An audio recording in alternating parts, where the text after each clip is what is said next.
मैं हूं Nand Kishore Joshi, executive editor, क्रांति उड़ीसा वेब टीवी।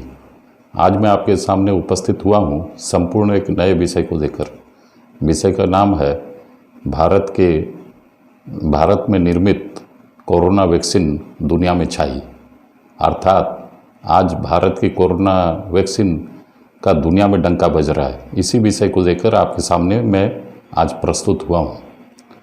मैं आपको हजारों साल पहले की बात याद कराना चाहता हूँ। हमारे देश में बड़े बड़े ग्रंथ, महाग्रंथ लिखे गए हैं। उसमें एक बहुत बड़ा ग्रंथ का नाम है रामायण। रामायण में उल्लेख आता है कि जिस समय भगवान श्री रामचंद्र जी ने लंका पर चढ़ाई की थी, तत्पश्चात भयंकर संग्राम रावण में हुआ था। उसी संग्राम के अंतर्गत भगवान लक्ष्मण जी को एक बार शक्ति बाण लगा था। मेघनाथ ने शक्ति बाण छोड़ा था।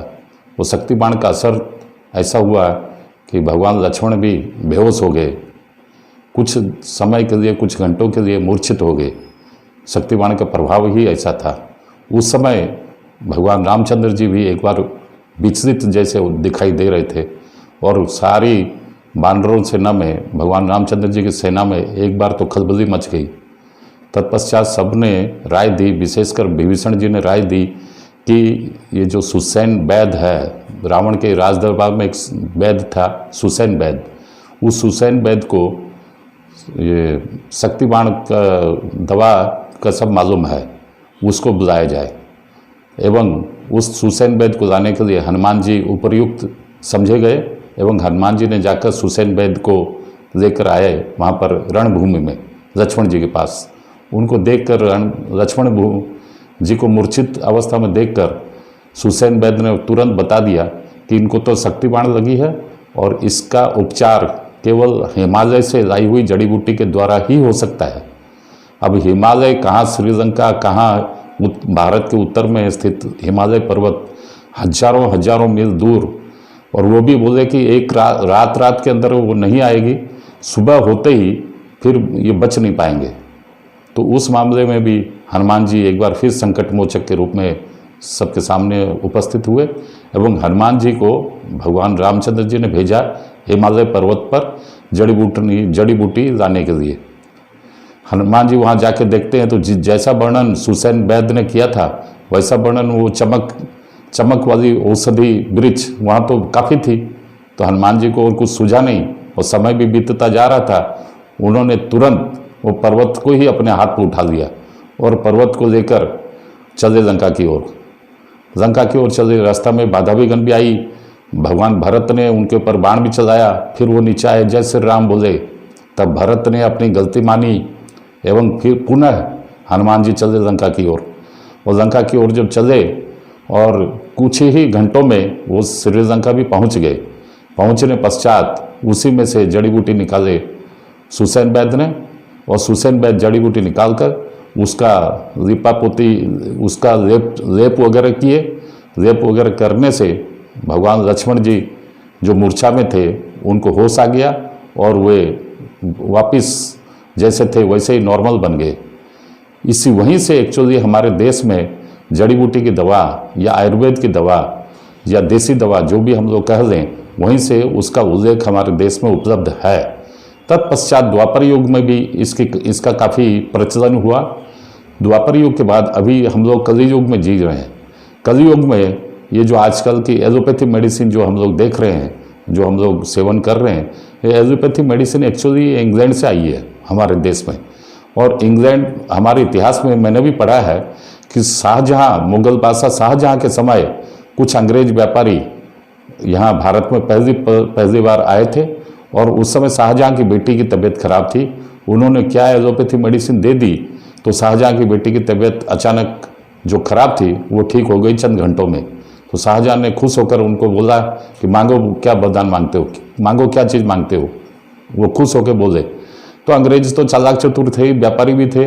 उन्होंने अपने हिसाब से वो अपनी सुविधा वगैरह हासिल की। तत्पश्चात अंग्रेज वापस, जो चंद अंग्रेज दो चार जो आए थे एलोपैथी मेडिसिन को लेकर भारत में, वो इंग्लैंड गए और इंग्लैंड में जाने के पश्चात उन्होंने क्या कहा, वहाँ पर क्या सुने, क्या कहे, वो तो इतिहास में ये सब बातें लिपिबद्ध नहीं है।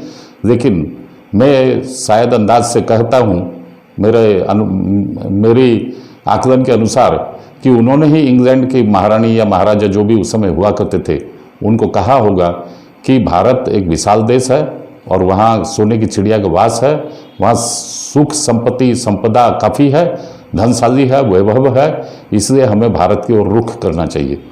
और तत्पश्चात कुछ सालों के बाद अंग्रेज भारत आ गए और यहाँ व्यापार करने लगे, व्यापार के नाम से फिर राजनीति में आ गए, शासन भी करने लगे।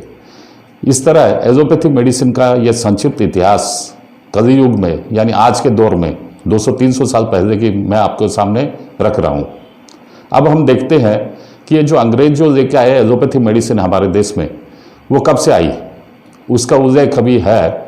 ये जो अभी कोरोना महामारी पिछले 1 साल से सारे विश्व में व्याप गई है, विशेषकर हमारे भारतवर्ष में भी 1 साल या 1.25 साल से करीब है, तो उसमें हम लोग देखेंगे कि यहाँ हमारे एक प्रसिद्ध एलोपैथी मेडिसिन कंपनी है जिसका नाम है बंगाल केमिकल।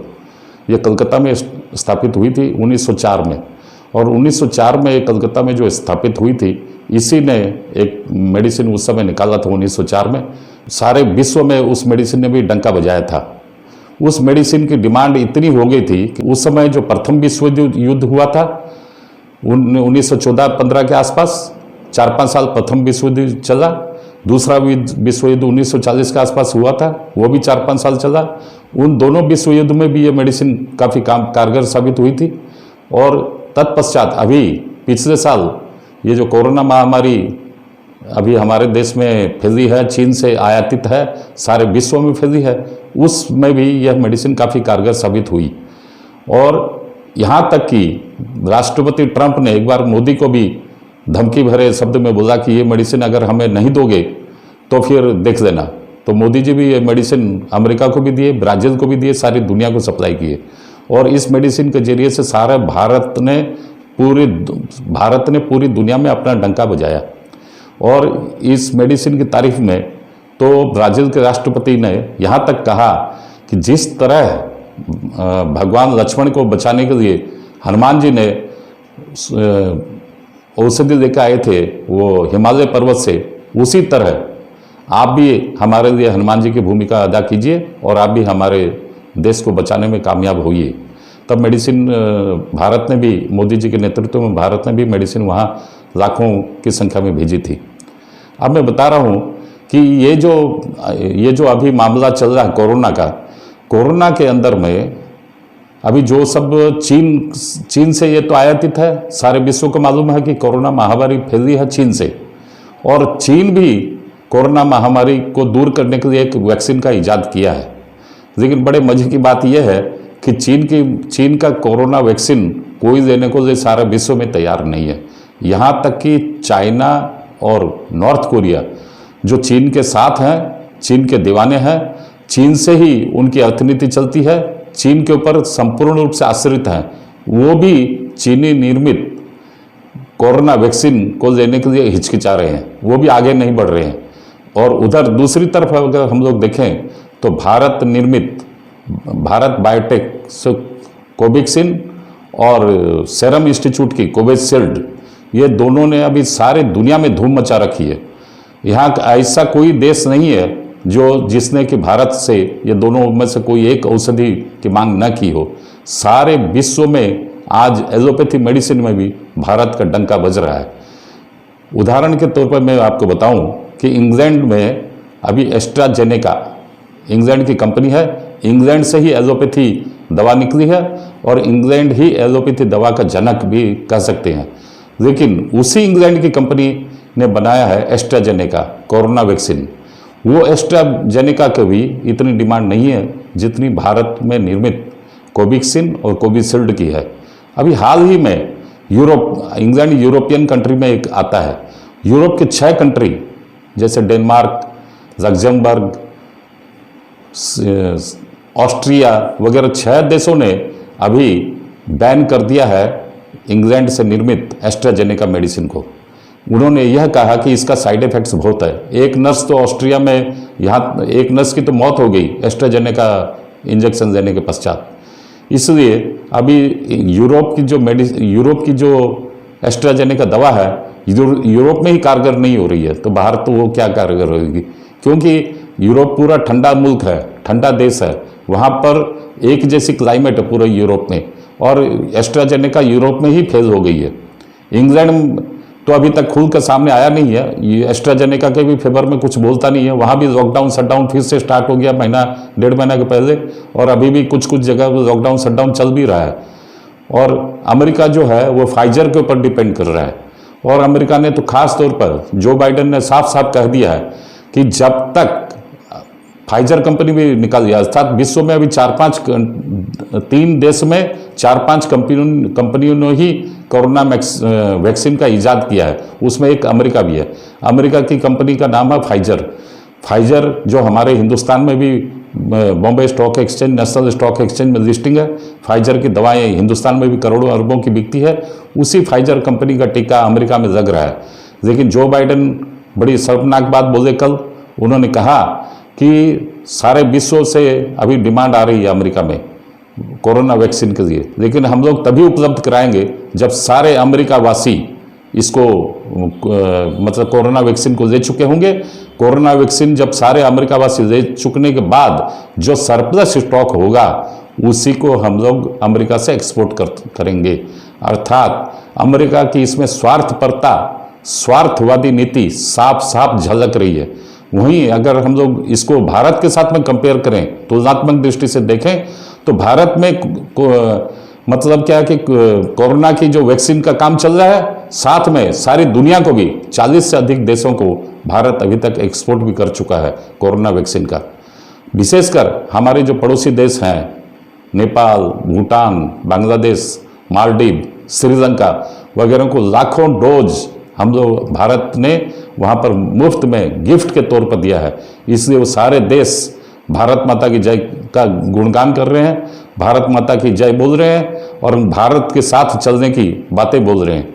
वहीं पाकिस्तान और उत्तर कोरिया, ये लोग सारे के सारे चीन की तरफ अभी भी मुंह बाए खड़े हैं, क्योंकि पाकिस्तान किस मुंह से भारत से मांगेगा। पाकिस्तान जिस तरह से भारत से बार बार में दुश्मनी मोल रहा है, दुश्मनी रख रहा है, वो तो भारत से मतलब दवा मांगने के काबिल भी नहीं है। तो भी अंदर खाने से जो खबर मिल रही है कि संयुक्त राष्ट्र संघ के जरिए से इनडायरेक्टली वो भारत से दवा मांग रहा है। हो सकता है कि भारत सरकार भी वो दवा दे दे। इस तरह मैं कह सकता हूँ कि सारे विश्व में, यहाँ तक कि दुश्मन लोग भी भारत के कोरोना वैक्सीन से वंचित न रह जाएं, इसलिए भारत से मांग कर रहे हैं, चाहे कोई डायरेक्टली करे कोई इनडायरेक्टली करे। भारत अपने फिर से गौरवशाली इतिहास को दोहरा रहा है। हजारों साल पहले जो आयुर्वेद मेडिसिन का यहाँ इजाद हुआ था, अब हजारों साल पश्चात भी आज के आधुनिक युग में भी एलोपैथिक एक से बढ़ के एक दवाएं यहाँ पर इजाद हो रही है। और यहाँ तक कि अमेरिका में भी आधे से ज़्यादा एलोपैथी का मार्केट आज के दिन भारत की कंपनियों के कब्जे में है। जय हिंद, थैंक यू।